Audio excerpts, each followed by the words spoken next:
Hi, welcome to this short briefing. We are going to talk about touch and go. First of all, it is important to remind you that touch and goes are mainly used to practice approach and landing while saving time when training pilots. But they are intended neither for landing roll nor for takeoff procedure training. A touch and go is always a very dynamic phase of flight. It is therefore paramount to be well prepared for this specific training maneuver. Now, let's review together the sequence of actions before and during touch and go. I will use the example of an A320 base training. Landing checklist. Cabin crew. Advised. Auto thrust. Speed. Auto brake. No auto brake. ECAM memo. Landing no low. Landing checklist complete. No brake. No reverse. No brakes. No reverse.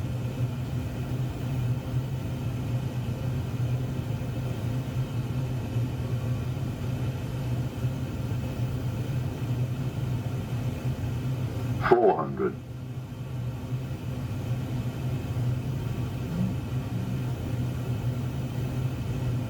300.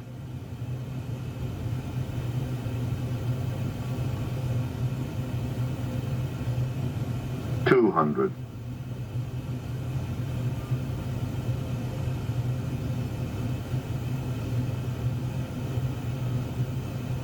100.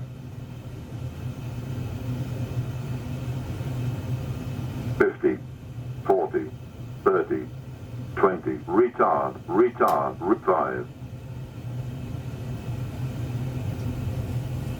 Stand up.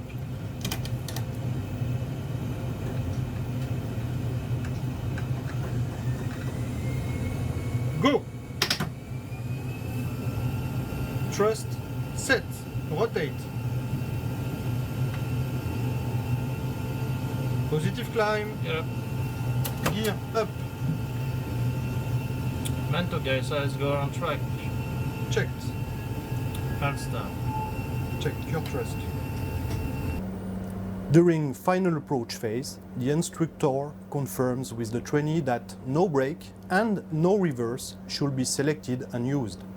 The ground spoilers are armed as for any daily operation landings. Failing to arm the ground spoilers would induce unrepresentative aircraft behavior during touchdown and derotation. During touch and go, the trainee will maintain the runway center line by looking outside. He remains pilot flying.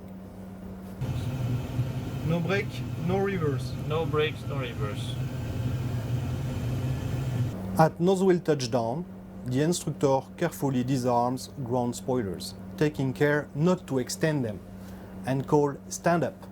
The trainee moves the thrust levers forward approximately 5 centimeters, 2 inches, to prevent the reduction of engines to ground idle. Retard, 5.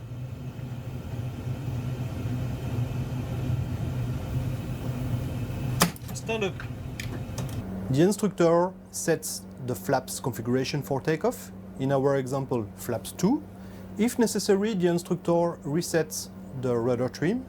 He monitors the pitch trim movement towards the green band and places one hand behind the thrust levers to ensure that they are correctly advanced to approximately 5 cm.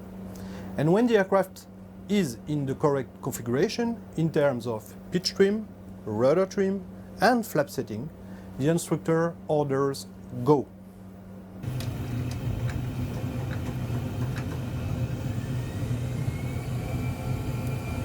Go. When go is ordered, the trainee sets toga thrust, then removes his hand from the thrust levers and continues maintaining the runway center line. No FMA callouts are expected during touch and go. The instructor maintains his hand behind the thrust levers, checks engine parameters and announces thrust set. At VAPP, the instructor orders rotate. Indeed, there is no VR indication on the PFD. The trainee rotates the aircraft, targets the takeoff pitch attitude, and then follow SRS FD bars. Go. Thrust set. Rotate. Positive climb. Yeah. Gear up. Your thrust. Now that we have reviewed this sequence together, I would like to highlight some additional remarks that you should take into account when doing your threat and error management.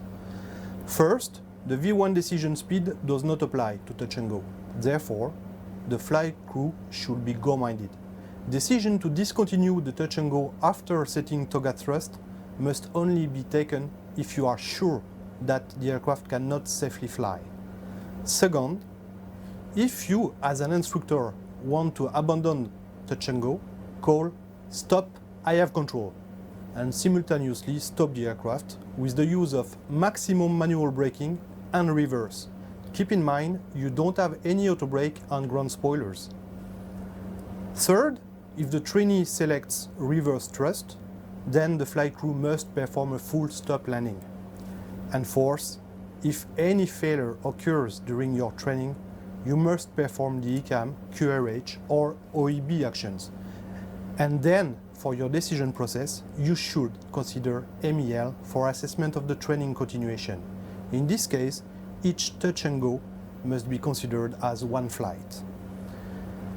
To conclude this briefing, I would like to remind you that it is paramount to review the chapter dedicated to touch and go for your aircraft in the Flight Crew Technique Manual before the training flight, and to brief your trainees accordingly. I hope you enjoyed this briefing, and I wish you happy touch and goes.